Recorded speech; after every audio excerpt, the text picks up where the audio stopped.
हूँ Sikandar. Nobody's above the law. তাহলে সালমান খানের সিকান্দার দর্শক টানতে পারছে না। মুক্তির মাত্র 4 দিনের মধ্যে মুম্বাইয়ের বেশ কিছু প্রেক্ষাগৃহ থেকে সরিয়ে দেওয়া হলো ছবিটি।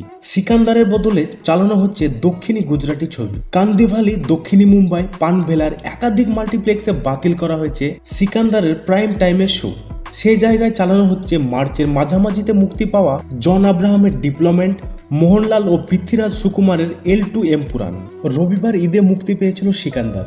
4 দিনে মাত্র 150 কোটি টাকার ব্যবসা করেছে ছবিটি। এদিকে বেশ কিছু মিডিয়া রিপোর্ট থেকে জানা যাচ্ছে অনেক বছর পর আবারও একবার সঞ্জয় দত্তের সঙ্গে জুটি বাঁধবেন সালমান খান। ছবির নাম গঙ্গারাম।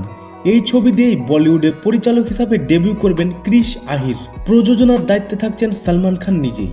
বিগত কয়েক বছরে ভাইজানের ছবি বক্স অফিসে তেমন কোনো ছাপ ফেলতে পারেনি। তার উপরে সদ্য মুক্তিপ্রাপ্ত সিকান্দারের এমন অবস্থায় ভাইজানের কামব্যাক করাতে পারবে কি গঙ্গারাম?